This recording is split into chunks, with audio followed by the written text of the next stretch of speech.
சற்று முன் கிடைக்கப்பெற்ற மிக மிக முக்கியமான செய்தி ஒன்று வெளியாகியுள்ளது. திராவிட முன்னேற்றக் கழகத்தின் ஆலமரம் சரிந்ததா?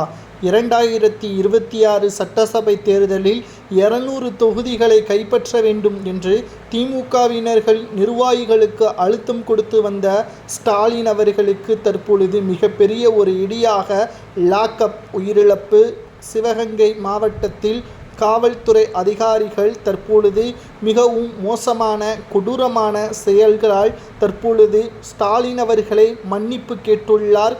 பாதிக்கப்பட்ட குடும்பத்திடம் 2 நாளில் உயிரிழந்த நபரின் தம்பிக்கு தற்பொழுது அரசு வேலை ஆணையும் தற்பொழுது வழங்கப்பட்டுள்ளது. தேர்தல் நடைபெறுவதற்கு இன்னும் 9 மாதங்கள் இருக்கக்கூடிய நிலையில் ஆட்சிக்கும் எந்த ஒரு பாதிப்பு வந்துவிடக்கூடாது. ஏன் இவ்வளவு ஸ்டாலின் இறங்கி வருவதற்கு காரணம் என்ன? யாரிடமும் மன்னிப்பு கேட்காத ஸ்டாலின் அவர்கள் தற்பொழுது பாதிக்கப்பட்ட குடும்பத்தினருக்கு தொலைபேசியில் பேசி மன்னிப்பு கேட்கப்பட்டதற்கு காரணம் 2021 சட்டமன்ற தேர்தலுக்கு முன்பாக சாத்தான்குளம் உயிரிழப்பு இதே சம்பவம்தான். ஆனால் அவர்கள் மீது வழக்கு பதிவு செய்யப்பட்டது.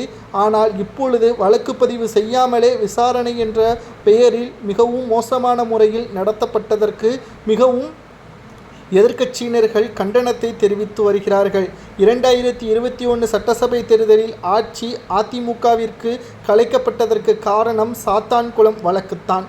அதேபோல்தான் சிவகங்கையிலும் தற்பொழுது திமுகவிற்கு எதிராக ஒட்டுமொத்தமாக மக்கள் அனைவரும் போராட்டத்தை கையில் எடுத்தாலும் இந்த வழக்கு சிபிஐ துறைக்கு ஸ்டாலின் அவர்கள் உத்தரவுகளை பிறப்பித்திருப்பது தங்கள் மீது எந்த ஒரு குற்றமும் கிடையாது, நாங்கள் பாதிக்கப்பட்டவர்களுக்கு நீதி வழங்கிவிட்டோம், குற்றம் செய்யப்பட்டவர்களுக்கு தண்டனையும் அவர்களை பணியிடை நீக்கமும் செய்வதற்கான அனைத்து ஏற்பாடுகளையும் செய்திருக்கிறோம் என்று ஸ்டாலின் அவர்கள் கூறியிருந்தாலும் திராவிட முன்னேற்ற கழகத்தை பொறுத்தளவிற்கு நாம் ஒரே ஒரு கேள்வியை அவர்களிடம் கேட்க வேண்டும்.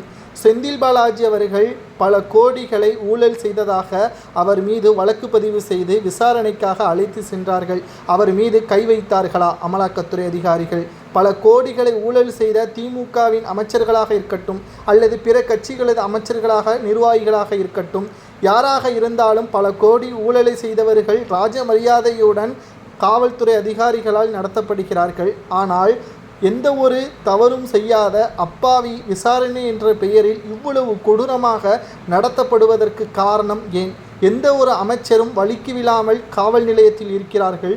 ஆனால் சாமானிய நபர்கள் பாத்ரூமில் வலிக்கு விழுந்து காவல் நிலையத்தில் மிகவும் துயரப்படுவதற்கு காரணம் என்ன?